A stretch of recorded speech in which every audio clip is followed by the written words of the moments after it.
Oh yes. Sorry, we've got someone else there called It's Office. Kylie here. I don't have, you don't have a visual of me, I don't think, but I can see you. It's an unfair advantage, Kylie. Yeah, well, technology is not my strong point. That's okay, Kylie. Welcome. You're from down Moree way. North Star, yes. Oh right, okay. I actually Yes, I, drove through I there have a to few. have a pass. I have to have a pass to go over the border to get the groceries. I think I drove through there a while ago on the way down towards well towards north of Moree somewhere. Hampshire. That's probably right. I hope we're looking better now than when you drove through. We are. So We've turned from a dust bowl into somewhere quite green, which is nice. it was very grim when I went through there. I can tell you. Mm, yeah, it was. It was grim. Okay, well, there were a couple of others coming from Moree Way, so I'm not sure. I'll just give them one more minute, and then we'll kick off. But thank you for joining today, and the first of our Coach in Your Pocket estate and succession mastery sessions. So as long as you can all see the screen well, it's a good starting point. And To here, of start, course. and you can hear us. Yes, hearing is a good thing. So look, I'll just start by introducing. I think you probably know who I am if you've come in. Sue, we've certainly met. Been over to see you in your home there in New Zealand. Juanita, do you want to give a quick background on how important you are in all this? You're more important. You're more knowledgeable than I am. So. Sure. I'm a lawyer, Sue and Kylie. So I work with Murdoch Lawyers. We're based in Brisbane and Toowoomba. And I specialise in estates. So wills and estates, estate planning and estate administration and estate litigation. So that's all I do these days. And I do a lot of work with Mark, hence the invitation to join us today. Oh, very good. Thank you. Well, time's up. So let's kick off. First of all, welcome everybody today. I just wanted to start our series off, and I mean, talk about, I guess, our why is a good place to start. And the goal basically in regard to rural succession solutions, estate succession planning and so on, is all about really saving families and helping families, I guess, to focus on issues such as intergenerational communication issues, conflict between the generations and so on. A lot of times there's no plan has been discussed between mum, dad and the kids, or even the grandparents and the parents, the children and the great-grandchildren. And for a lot of people, it's about not knowing where to start the process as well. So that's basically what we want to try and cover in these sessions. And as I said, part of the rural succession solution. But one of the things that's very important to me, and what we're talking about today, I thought we'd pick one of the topics to start with today, and that's really talking about your estate vision. And to me, it's very important in estate planning, succession planning, is that you start with your heart, not with hard facts and balance sheets and profit and loss and all that sort of stuff. But I think it's really important that the questions I like to ask people first are really about what's getting into their heart. What are the things that are important to them?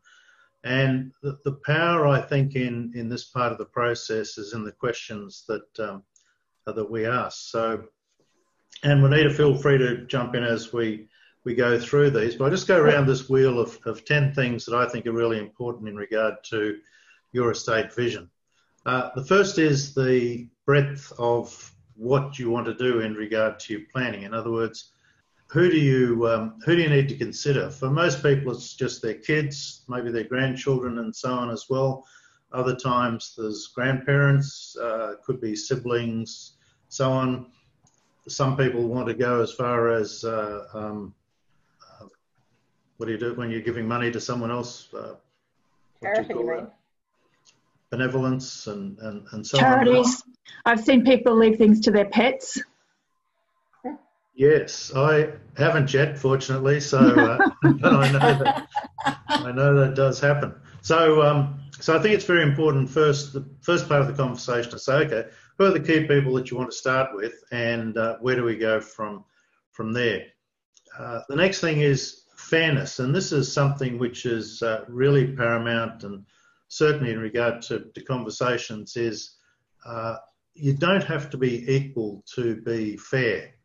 And this happens especially in rural areas where, you have situations where you might have 2, 3, 4 kids or whatever. One of the kids is on the farm, let's say, girl or boy, it doesn't really matter these days. There's a lot of women wanting to be on the farms as well. And if one person's sort of working there for years on the farm and the other kids are away doing something else, as I often say, backpacking around Europe, giving everyone a third or a quarter share of an estate is not fair, is it? So, you've got to look at ways, and certainly in working with Juanita and Tom, we have a tool we use which really helps work out what's fair rather than what's equal. Has anyone got any thoughts or comments just on that topic?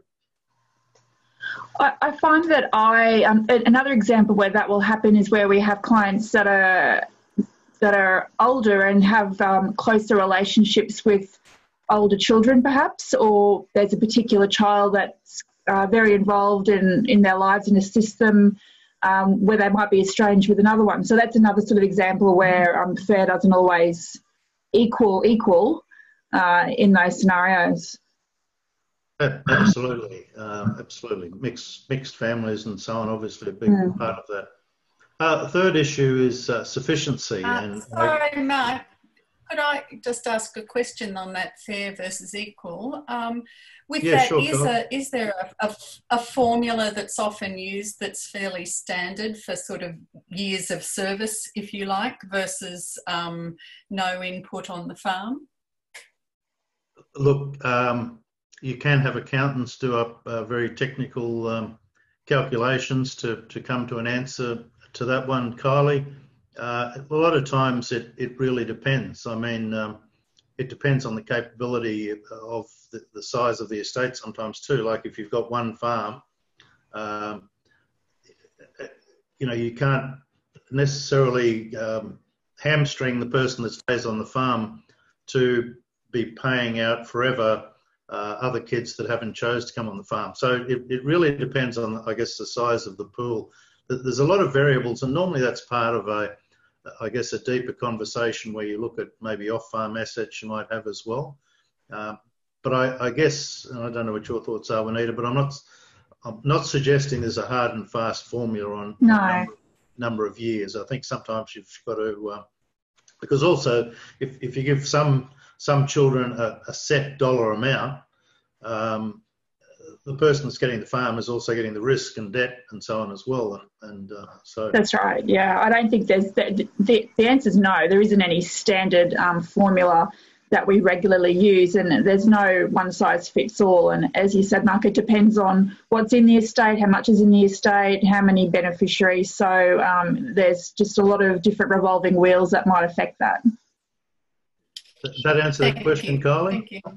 Yes, yes. It would be much easier if there were a rule of thumb, though, wouldn't it? Well, it really is just one of those. It depends, and it really does depend on a lot of issues. Yeah, no, fair answer. Okay, and welcome, Leah and Julie.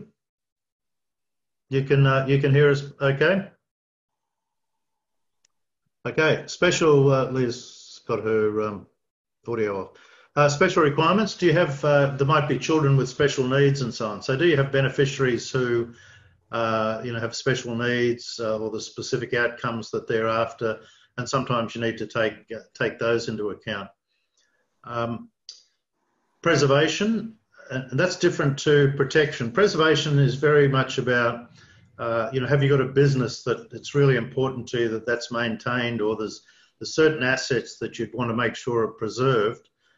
So that children, for example, could live off an income stream rather than the asset be sold and sort of the wealth divested, so to speak. Sometimes, for whatever reason, people may have something that's been in the family for a long time, and it's very important for them that asset is preserved. So, and as I say, this wheel is all about having the conversation, because having this first makes the rest of it easy. If you know what the answers to these questions are, it certainly makes everything else easy. I think that those type of assets can be, we can be talking about something like land, a large asset that you want to hold down through a generation, but it can also be sentimental things. So it's not always things that are of high monetary value that are important. Often the sentimental things that are important to families are also top of mind. Could be someone's wedding diamond ring, for example. Absolutely. Now, protection. This is probably one of the most powerful parts of the whole 10 questions here, is what protection are required for specific family or assets. And here what we're really getting into is conversations around failed marriages, bankruptcy, early death of a child, and so on, when a child dies before parents and so on. If you're looking at dividing up an estate between family members, what levels of protection do you want to put around that? Because you can get very, very good protection these days around assets for effectively what's called bloodline purposes, I guess. And certainly people are more and more concerned with divorce rates roughly being at 50%.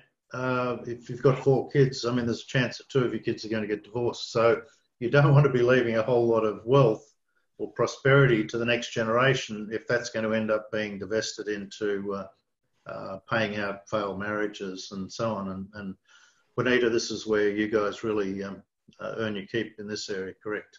Yeah, that's right. So, I mean, the key things are, as you said, bloodline. If you want to keep your wealth in your own family bloodline, and sometimes it can happen not even by a separation, for example, but if a child has their own family and passes away early unexpectedly, then quite rightly their partner may remarry down the track, and then you have a blended family situation, and your estate may be sort of going off sideways a little bit. So it can be, just events of life examples like that, as well as marriage separations, insolvencies, even mismanagement. Sometimes you have a beneficiary that you just might not feel can manage that money for whatever reason. They might have issues of their own or just be bad at managing money. So these are the things that we can assist with by putting the structures in place.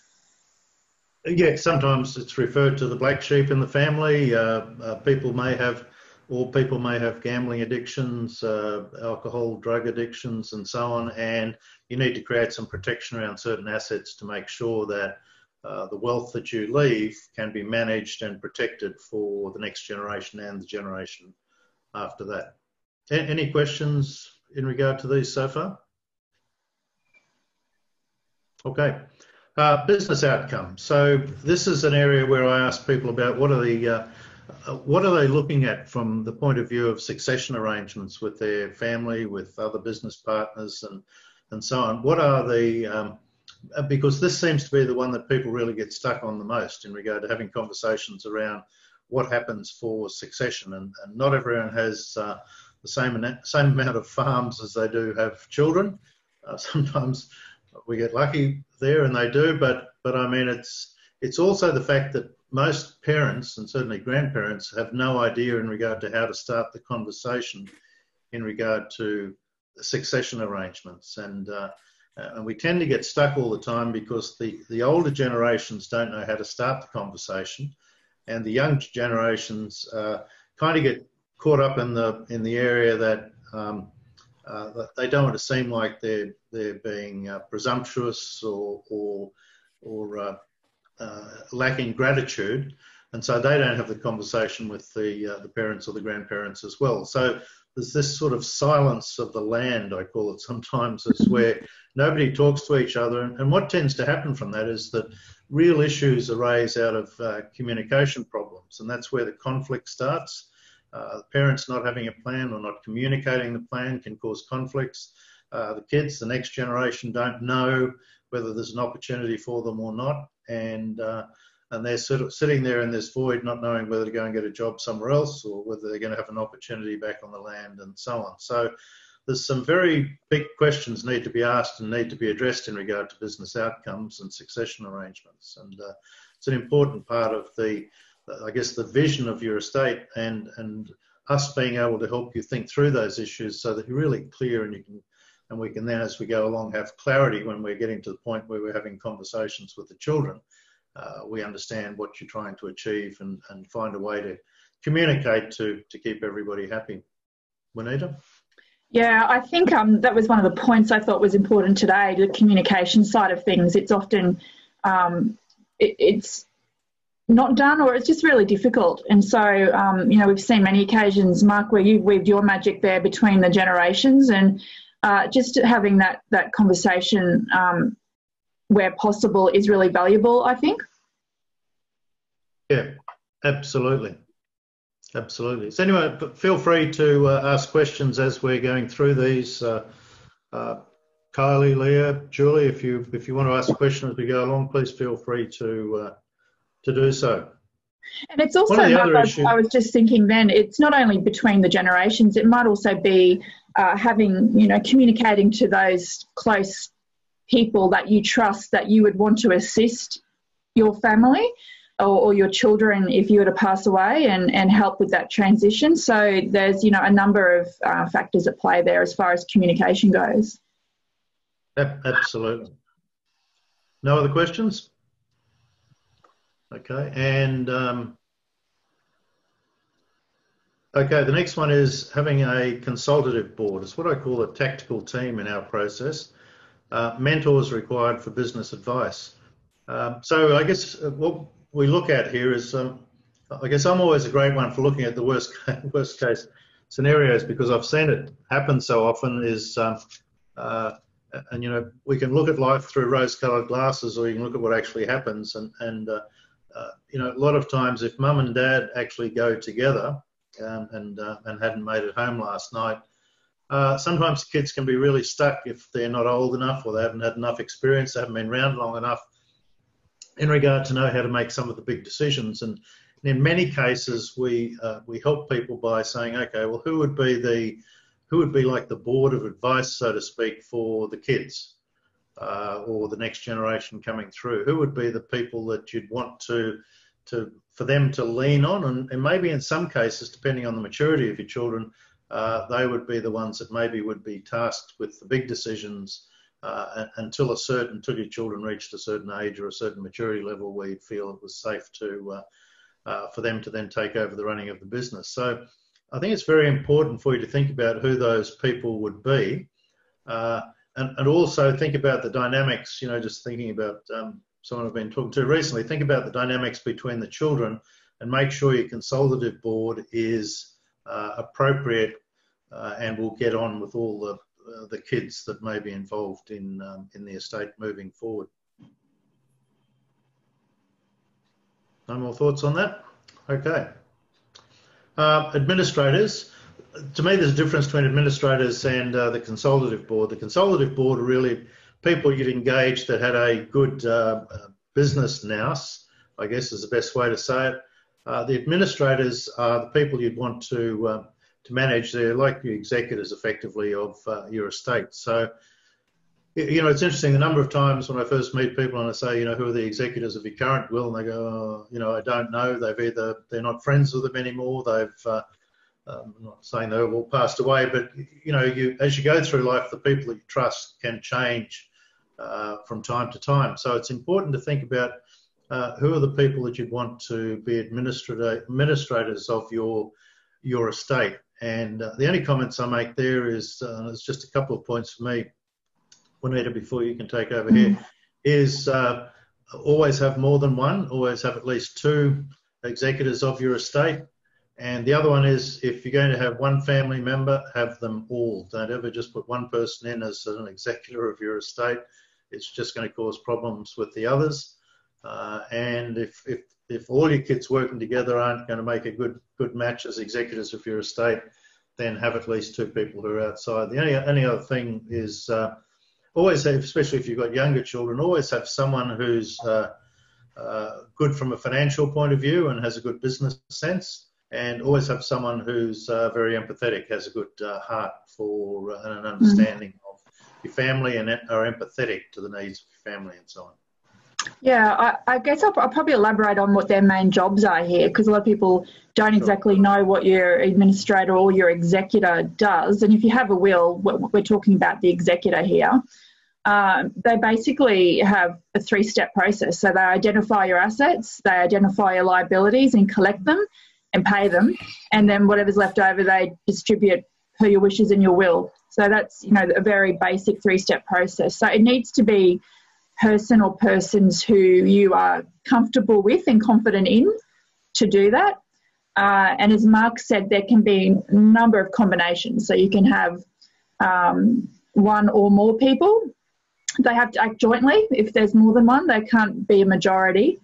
And if there's one, it's always good to have a backup. And for example, I might appoint my husband and then appoint my mum as backup. So that just allows for, if something was to happen to your first choice, you've got a backup there in your will and you don't need to do one.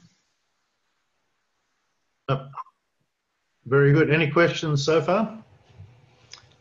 Okay, the final one is... We're covering all the questions, Mark. We're doing really well. We must be saying so much that we're answering them all already. I'm not sure. You can, if you wanted to, by the way, you can chat and ask questions, I think, in Zoom. Yep. While they're on top of your mind, you can type them in the chat. Yep. Yeah, can you see those, Vanita? Yep, I can. Yep. For some reason, with a full screen, I can't. So. Yeah. Okay, so the final one, number 10, is routine revision. Now, and I guess the reason I put this down is I need to ask people up front and say, is this, you know, if you want to sit down and do your estate planning, is this just a transaction? Is this something like you've got the urge to come and do it now, and you sort of think if you do it now, it'll be set for the rest of your life? Or is this something you see as relational? Because, I mean, the truth is, the number of people I see and I say, okay, how long is it since you last did your will? And look, 99 times out of 100, it's 10 years, it's 15. They say people will say, oh, it must be at least 10 years ago, and it's usually 20. So, you know, it's, which is sad, really, that there's never been any follow-up for people in their past in regard to keeping this up to date.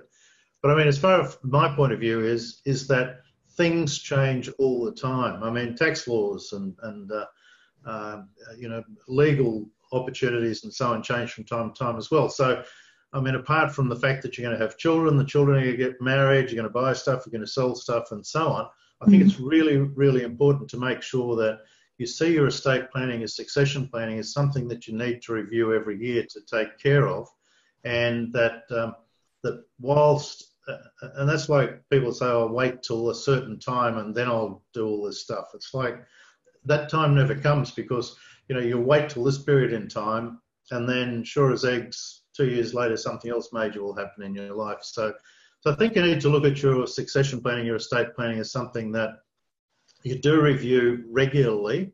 You know, I know with people that we've done work with 3-4 years ago, and I keep in contact with my clients every year, but 3-4 years ago, we've done work with people, and, you know, laws changed in regard to the levels of protection you could put in testamentary trust, for example, in Australia. So, you know, we've gone back and updated a number of clients where that was appropriate. So I just think it's really important to make sure you keep this up to date all the time.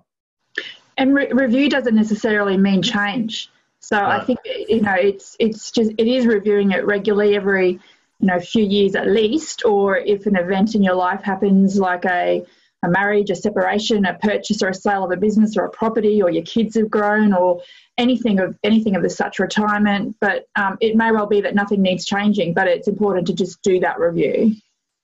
Yep, absolutely. So look, I'll just go through, and this is the form that we use with people to help them go through this, and basically just as some examples, that's just an example I use in workshops and showing to show people, you know, who do you want, the breadth, the number of people, what's fair. They want the son Tim to have an opportunity with the farm,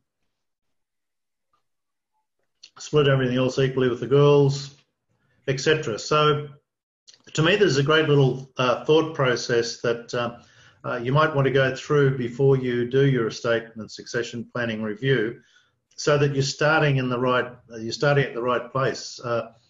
I see so many times with people when they're talking to their accountants and solicitors, they start with the balance sheet, they start with the profit and loss, and they say, okay, well, here's what we've got and here's what we owe, and like, okay, how do we split that up? And it's just it's the upside down approach to it.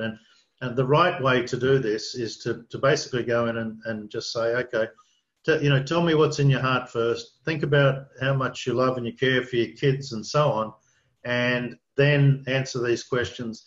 And this makes it so much easier for myself and your lawyer then to really package something together that's appropriate for you.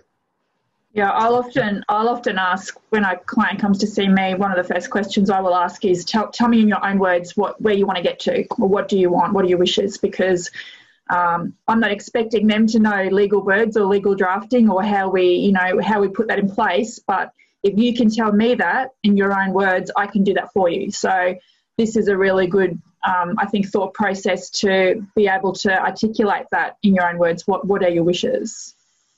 That's right. Yeah, better to have the non-legal conversation first, and then we can work out the big words we need to use to fix the problem, so to speak. So look, I'll just leave it open. This is all part of our family custodian blueprint. For those that want more information, you can just there's a link down the bottom here if you want to write that down. The familycustodianblueprint.com.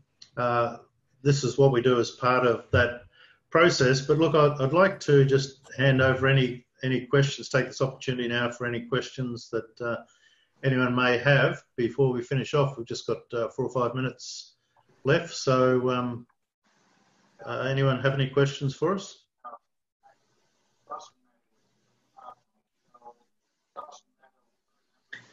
I think one thing, Mark, I thought I would mention is and we were speaking recently about, and we just speaking before about communication, and often I find that some clients are hesitant in getting their accountants or their marks or their lawyers together to have a chat because the immediate thing they think of is, it's going to cost so much money. But I find that when everyone's on the same page and communicating with the relevant advisors, it really makes the process much more efficient and gets a better result, I think. So I would like to, sort of pass that message on, that sort of not having that approach that it's if I get these guys together, it's going to be crazy and expensive. It's actually a really good way to get you. It's like your team, to get your whole team on board and get things happening more efficiently, I think. Sure. And I guess that's where my role comes in as a facilitator. I always have a no-cost first meeting with people who want to have a chat about this and go through a few questions to help, I guess, create some clarity and to help a new person effectively work out how they're going to communicate this with their friends, with their family, and so on. And my role, I guess, is to work out when to bring in the accountant, when to bring in the solicitor and financial advisor and so on. So I'm a bit like the ringmaster in some ways. But as I say, does that make me the clown? Yeah, I can be a clown too, very much, and it's a very easy role for me today. Yes. Mark, Sue's just put a comment in the chat. If you can't see that, can you put the blueprint URL in the group chat, please, at all? Oh yes, okay. I will stop sharing, and I'll just go back. No, I can't do it. The family. Hold on. Family. Let me just go into. Why am I not seeing the chat? Oh, chat, here we go. Yes. HTTP. Oops, the family.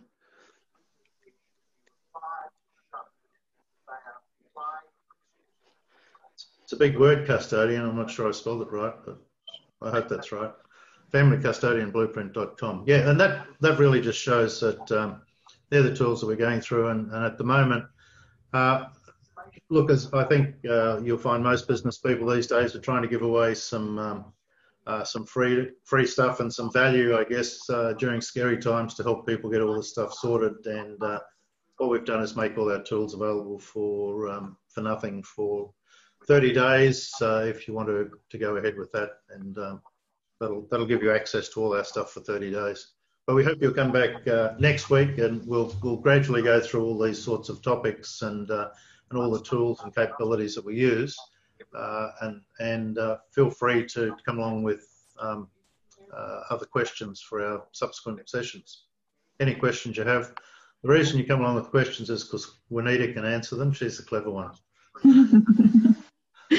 Things you can do in isolation. That's right. That's right. And congratulations on all of you for getting Zoom set up today. Well done. Okay. Any closing questions before we end off? Sue, anything? Seeing it's late at night for you over there. Any questions you have? Yeah, I was actually only going to say I didn't believe how valuable it would be meeting with you and the lawyer and the accountant with us, but it has been hugely valuable. Yeah, hugely valuable. Yeah, just refined ideas and things. I just didn't realise I was going to get so much out of it, to be honest. Oh, thanks. So Thanks. Yeah. No, that's good. No, it was good to come over and see you in New Zealand. I always like to do that first, come over and the timing was impeccable, wasn't it? I managed to come over and see you all and meet all your kids and go through the family. That's so right. That was very impressive, Mark. You were pushy, but it was impressive. Thank you. But we got it all done, and then the virus came along, and so lucky we got in and did it when we did. Yep, exactly.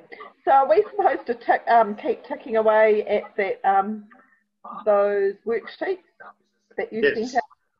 Oh, good. I'm allowed to carry on now, am I? Yep, you can carry on now. You've got plenty of time now. You can do it. You're right.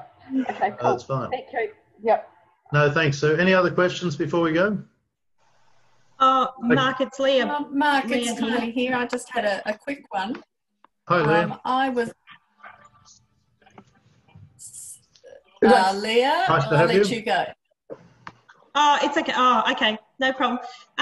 Mark, I just want to say thanks for, I guess, firstly, putting this all together. I think this is a great idea for people just to get an understanding of, what, all of this is really. And I think, no doubt, as time goes on, I think you'll probably find more questions will come out. I probably certainly will anyway. Yeah. But also, for anyone, you mentioned that there might have been a recording of this, because some of the things that are on here, it probably wouldn't be a bad idea to go over again just to reiterate what's been said today. And plus, there might be other people that people do know that could probably benefit from seeing this for the first time, and then, they could probably join in for the next one. Because I know that there has been a few people having some issues getting on Zoom, and that's maybe why they haven't been able to get on today. Okay, no, that's fine. Look, the only thing is, anyone from a privacy point of view, if we did put this on Facebook or some resource, is anyone concerned from a privacy point of view about your names being on the screen? No, I'm fine with that. If so, please speak up, and we'll get a paintbrush out and try and paint over them. Mark, we might even be able to send the recording link to the participants, and then maybe if there's anyone that they would particularly want to share it with, they can do that rather than put it out to the world. Yeah, look, that's fine. I don't have anyone's email addresses or whatever, so I can send this to Leah, and Leah, maybe if you feel that anyone wants it and they ask you, they can get it from you. How about we do it that way?